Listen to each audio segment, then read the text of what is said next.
On November 9, 2013, Felipe Fortes shared the following tweet.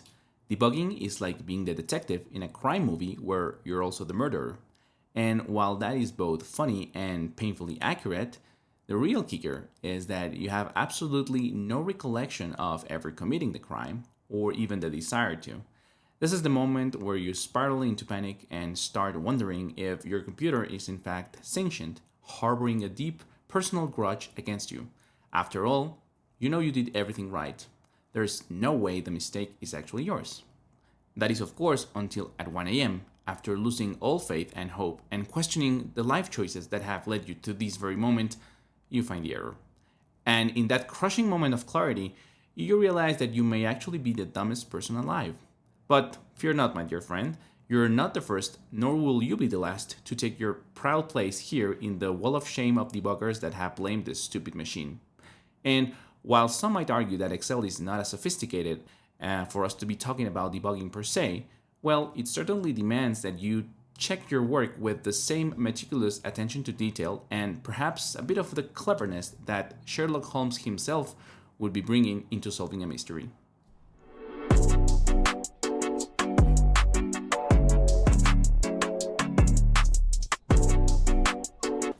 Ah, good old Sherlock Holmes, the man, the myth, the legend of deductive reasoning, and the guy who actually never said elementary, my dear Watson.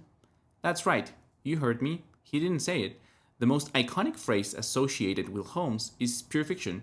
It's a bit like when you promise yourself that you'll quit your job soon, yet here you are. Another year has gone by, and you're making the same old promises to the same old you. The truth? Holmes never say it. Trust me, I have read every single book. Well, maybe I just googled it. Either way, what Holmes did do was to take complex mysteries, break them into manageable clues, and then assemble them into brilliant conclusions. And that's what this third and final video of the mini course is all about, helping you become the Sherlock Holmes of Excel formulas. No deer stalker hat is required, that is, unless, of course, that you're feeling bold enough to break the dress code of the office or your client side, or hey, with remote work and hybrid schemes, maybe you feel like pairing it up with your favorite work from home attire, that is, the comfy undies with the shirt. On this third and last video of the productivity mini course, we will be talking about four things. First, the trace precedents and dependence command, or as people usually call it, how the hell those annoying blue arrows came to be. I have no idea how I conjured them, and now I have to restart Excel to make them go away. Second, the highlighting of a portion of a formula directly in the formula bar, or as I like to call it, the best trick that no one really tells you about, but you will learn for free here from yours truly. Then third, we will talk about the F2 and F4 keys to edit formulas and how to play around with fixed and variable references. And finally, a nice trick to improve your Excel's performance when dealing with big data sets, or as Excel calls them, more than 5,000 rows. Let's begin. Let's start our Sherlock Holmes Academy for Excel users. How about that? With the trace precedents and dependence commands. So we briefly touched on this in the very first video, but I want to explore it further here. So remember, this video is all about debugging formulas faster and easier. So I'm just gonna add a table and some formulas so that we can go through the examples. So first name, then last name, then probably city, then country, maybe age, or better yet, let's add date, date of birth, DOB, very lazily, and then probably favorite color. Also, I typed favorite color, but not day of birthday. Okay. Contradictions, my friends. So let's start by saying Charlie. Last name, Charlie Brown, like the character.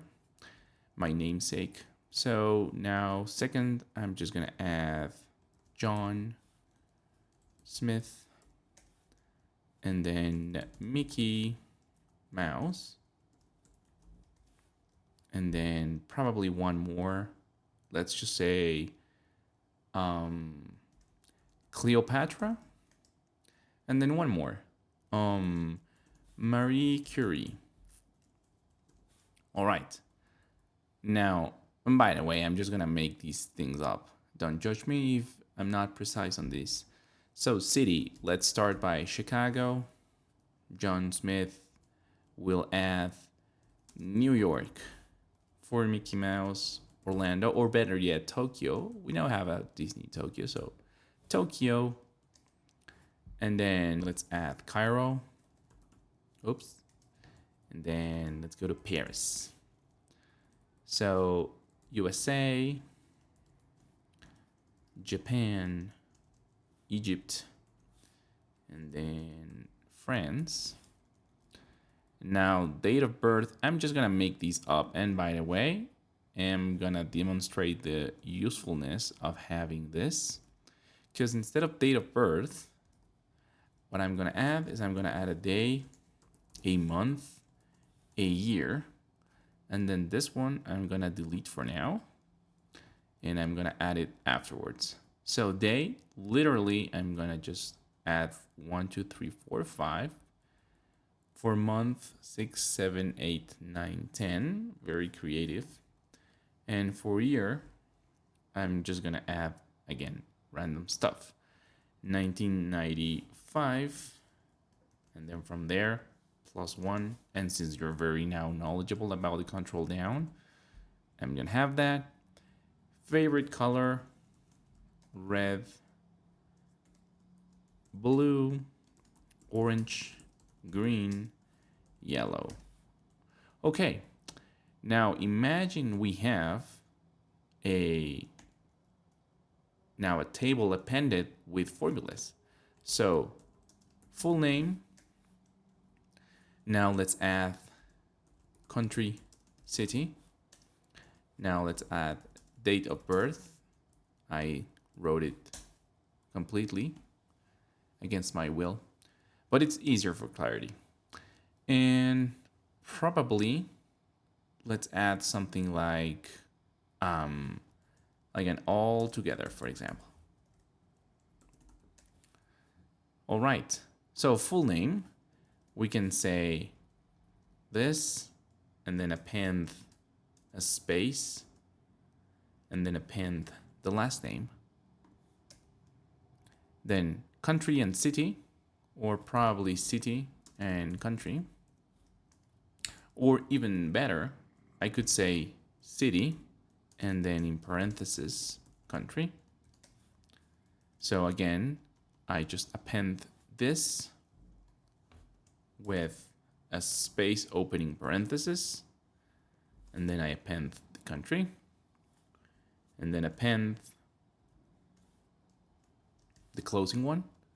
Oh, I missed a space here. Okay.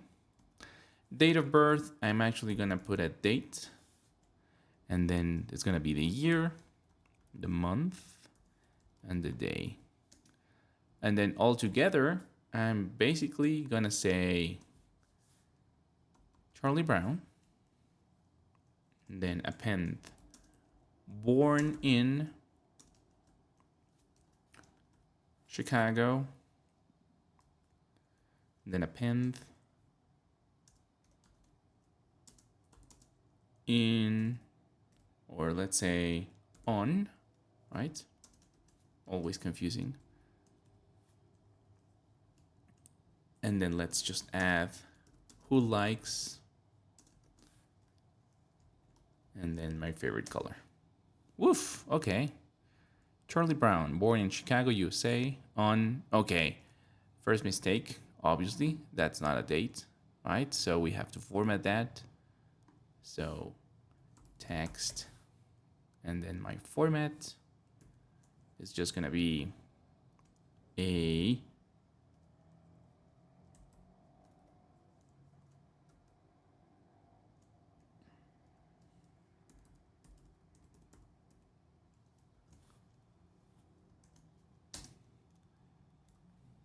okay, close. What if I add, oh, the slash. Okay, that does it. Perfect. So now I have Charlie Brown, born in Chicago, USA, on, and it says June 1st of 1995, like I said, right? June 1st, 1995. Who likes red? And now I do the same for the rest. Control down. And I'm just gonna, for formatting reasons, I'm just gonna put something like this so that we can see it very clearly. Country, month, year, favorite color. Perfect. All right. Now, imagine you have received this table.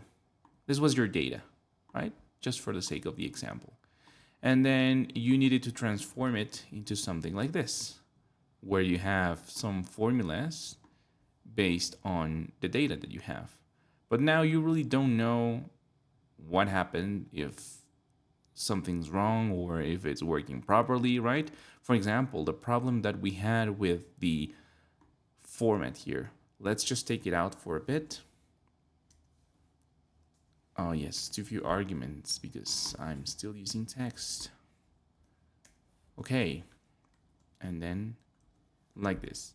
So imagine you did this, right? You go to your boss and then you say, oh, perfect, look at this, all this great work. Yeah, I deserve that promotion. But then all of a sudden you're like, wait a second, there's a number there that's very, very weird. So that shouldn't be there. So this is all about how to better identify what could have possibly gone wrong in your formulas. So the first thing, as I mentioned, we're talking about is the trace precedents and dependents. So trace first, let's say trace precedents. So precedents, you can see that there's a small arrow and then there are some dots there. So it's pointing towards these cells. It's pointing towards K5 and then M and N and O5. And everything points all the way to P5, which is where I clicked on the trace precedents. Essentially, these formula is telling me all these cells, right, the ones that have the blue dot in there, have an influence on the outcome of this cell that you told me to trace its precedence. So now visually, you know where this data comes from. Obviously, this probably is not as useful because it's a straight line. But imagine I move this around and then I say, for some reason, and this is just for an example, these formulas lie in some place, random place, even in another sheet. Ooh, okay. Now I do the same thing and see what happens. Now, obviously, you have more variety because now it's saying the same things, right?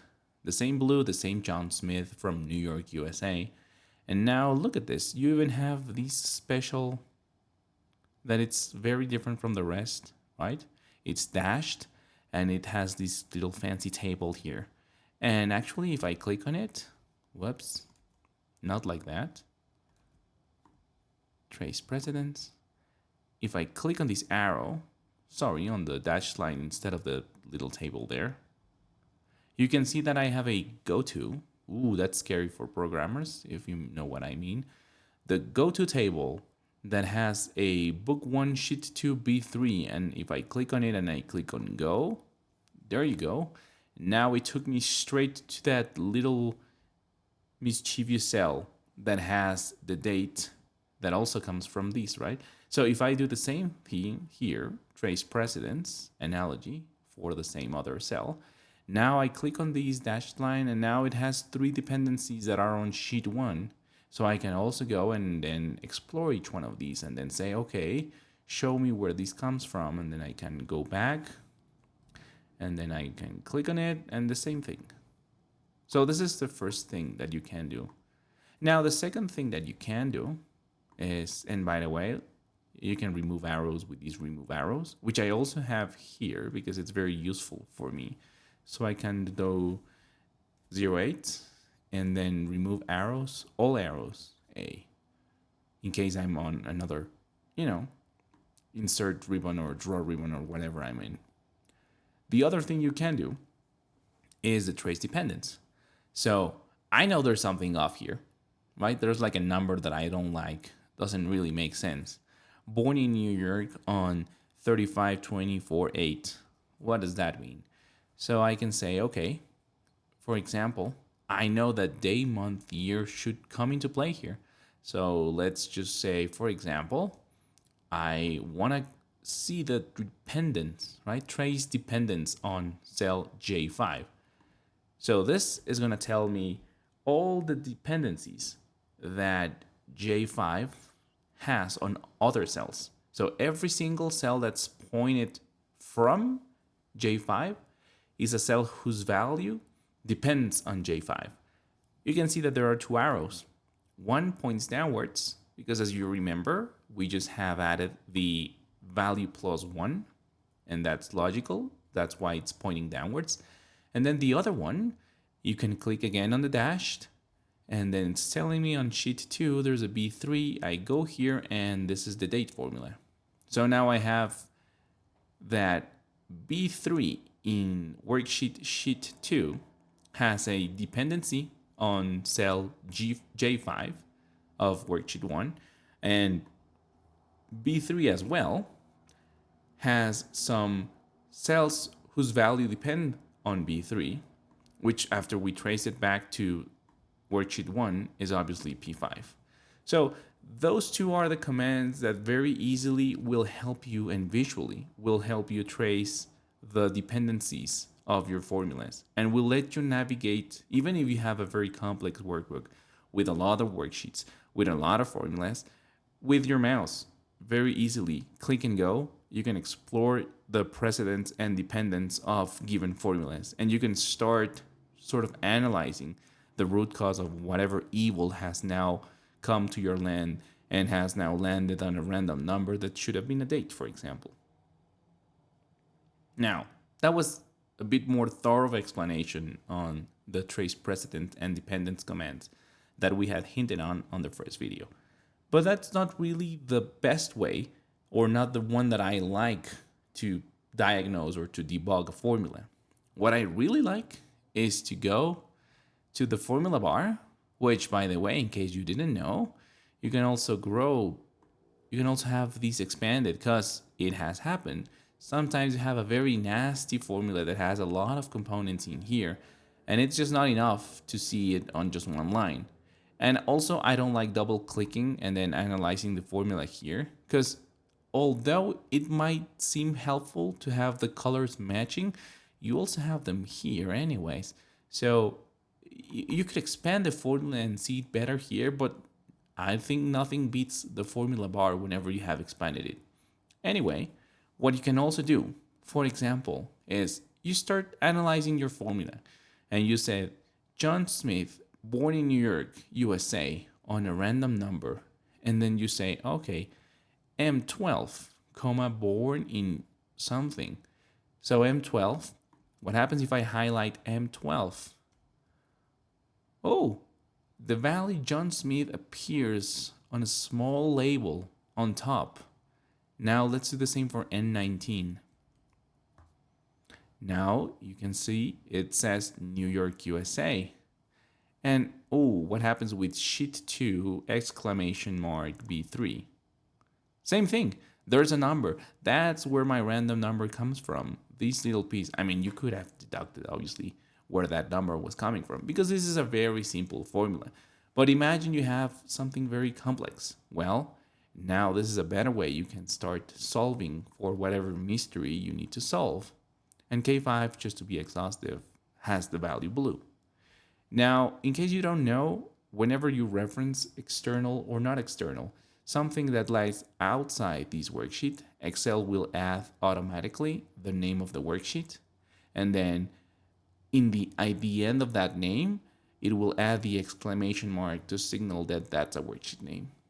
If your worksheet name has spaces, for example, sheet space 2, now it also has these simple commas or simple apostrophes, because this is a single value, right? There's a space in there, so it needs to be taken together. Anyway, that was just a side tour on formulas. So what I like about highlighting values here is that also, if you have an array, say for example, you have a sequence of 5 rows in 1 column that start on 1 and take 2 steps. That goes 1 plus 2, 3, 3 plus 2, 5 plus 2, etc. Right? And now let's say you have a sum of these. You can see that Excel added a pound sign because this is an array formula that it's spitting out a variable height. So whatever it spits out, it's saying from H15 all the way to the end. So it is, if this grows, and this is some more of a recent notation, by the way. In other cases, you still have to select the other things. In previous versions, you won't see these. But now Excel has these nice notation, as I was saying, in which you can very quickly and easily signal the entire row or the entire columns. So if you do this, and now you select this thing, you can see that the actual array appears here. Look at it. 1, column 3, column 5, 7, and 9. So even if you have complex formulas, for example, something like this, right, which we just did, or let's say we have this plus or by 2, right? And then we just do something like a sum of these, comma these. Right? Now it starts being not as apparent as before because it has H15 pound sign and then a range, like what is in there. So you can come back here, then select a complete range, and then there you have it. You have the values. You have value 1, you have value 2, and then you can see the result now. And to go a bit further than that, let's do now the following. I'm just gonna have another array here, and I'm gonna multiply by 3, just because. And once I have that, I'm gonna do something more complex where I say some ifs, in which I add the values from here only if the values here are equal to 1, just because again. And I do something like this, and then actually let me do this. And then I'm gonna do something like plus this. Right? So this is just a formula that I made up, has no meaning. But imagine something like this. You have different references, and then you also have something that might be nested, right? You have a sum ifs of different ranges. So you might want to explore the result of this array, 1, 2, 3. Or you might want to explore the result of this entire sum ifs. Oh, nice, right? You selected something that coherently yields a result, even if it's internal in the formula. And now it's telling you all of this is 3. While this and this arguments might be arrays, whenever you combine it, you also have a result. 75. So you know it's 75 plus 3, right? Whoops. So it's 78. Now, obviously, we're using very tiny formulas. Even a chimpanzee would probably be able to debug this. But you're probably and will likely have a very complex formulas. And debugging them like this is my favorite way of understanding what goes wrong. So, back to this example, imagine this was a very complicated formula. And so you finally landed on the fact that this is the problem. So what you do? Well, you correct it. But before that, I'm just gonna put this back where I found it, because that's what we do with things whenever we have used them.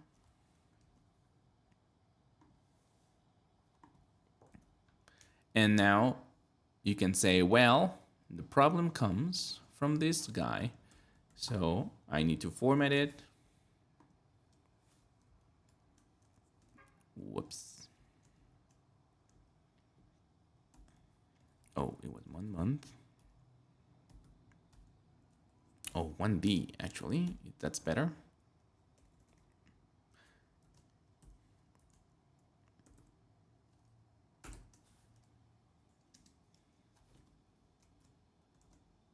right? Maybe you found the error, you corrected it, and now you're ready to go to your boss and say, hey, look at this amazing work that I just did. But it doesn't end there.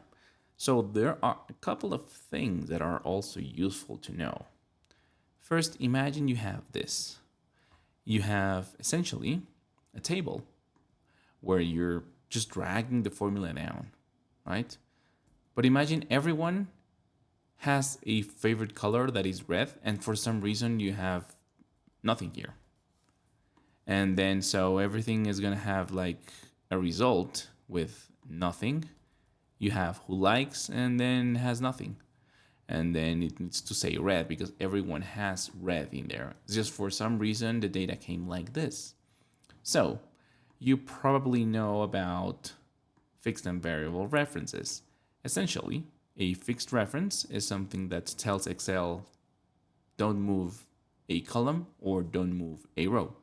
And for us to tell Excel that, we use the $sign preceding the column that we don't want to move or preceding the row that we don't want to move. In this case, if I add the $sign for both the column and the row, now this entire reference is fixed. Doesn't matter if I move my formula to the right or to the left or up or down, it always points to K4. In this case, I don't need to fix the column because I'm just gonna drag the formula down. So if I do that, everyone now likes red. But there's a nice trick that you can do with your key F4. If you press F4, and for now, let's have it like this, like we had it. If you press F4 while being on a cell, right, within your formula, see what happens. If I click F4 once, it adds the entire fixed reference for both. Yet again, only the row, yet again, only the column, yet again, nothing. So I'm looping through the 4 combinations of fixed and variable references with my key F4. And that has saved me tons of times because imagine that you want to do some of this. Now, while I have that, I haven't done anything. I just selected the range. I can click F4. And now it knows, because Excel sometimes, contrary to popular beliefs, might be very smart, and it has everything selected right now. So if I loop through the 4 combination, it's gonna add it to the entire range. So both H and I, as well as 15 and 18. That's quite nice, I would say. And the other thing that I wanted to talk about also on the F something keys is F2 actually. So you can see that I click here and then I go here. But that's too tiring and too expensive on time because I'm moving my mouse. So what you can do is, because we don't like using mouse in Excel, because we like to show off our Excel skills, is that once you have selected the cell that you want to edit, you just hit on F2 and now you are editing the cell. If you want to exit, you do one of two things, either escape or enter. If you hit escape, the advantage is that you'll remain there. If you hit enter, you will probably move downwards unless you have changed that to move upwards for whatever reason, you crazy animal. But if you're like the rest of us, you just keep it with enter and go downwards. Okay, so F2 and F4 do that little trick for you. You can enter, edit a cell, and then change references looping through the 4 combinations very quickly. And then the very last thing on these detective or debugger or formulas topic is something that might save your butt one time or more, hopefully more.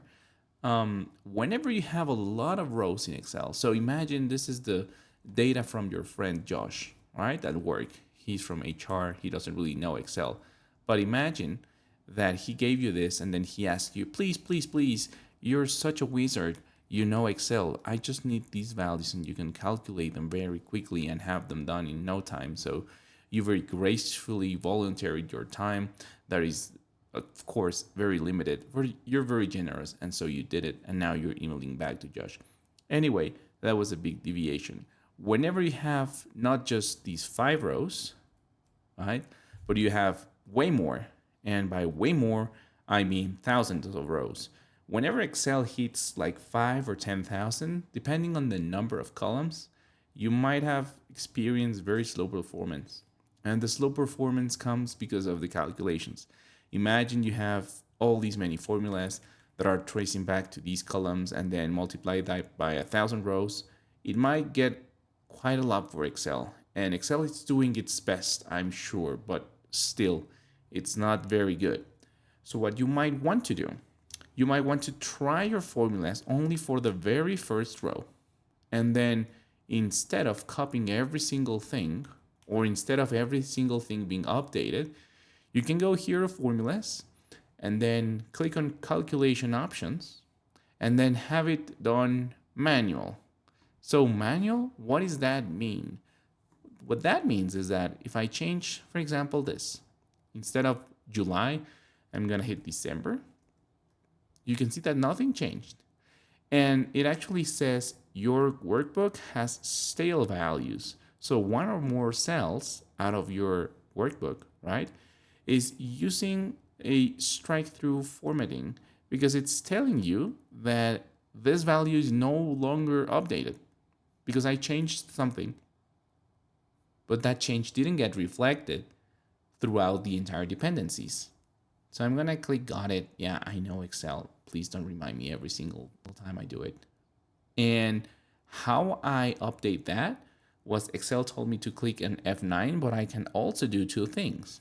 I can do calculate now, which is gonna calculate the entire workbook, and you can see that it has the F9 in there, or you can just calculate a sheet. And this will be done through F9 as well, but preceded by a shift, as you can see. And what we'll do is that you will only update the formulas within the worksheet that's currently active or the one that you're working in. So that way, you can be updating a really big model that has a lot of dependencies and a lot of formulas, and you might want to edit all the formulas and make sure everything is updated without the calculations being done. So you will first come here and say manual, and then actually you can also check this out so you don't see the strike through. It's useful, I would say, so leave it if your version has it. And then after that, you'll do all your changes. Imagine you change all these formulas and then you update, right? So you go all the way and then update them. And then you can see that every single value is not updated. So you go through all your columns, you change your formulas, maybe you try just for this. And by the way, whenever you type one cell, you can see that it has some values updated because that's what you actually did, right? You changed the value to 12 and now it's updated. What happens if I now click on January and then I come here and then I select January? It's now January, but it's telling me, hey, there might be some values that are not updated because they trace back to a cell that you changed, but the calculations were not automatically done.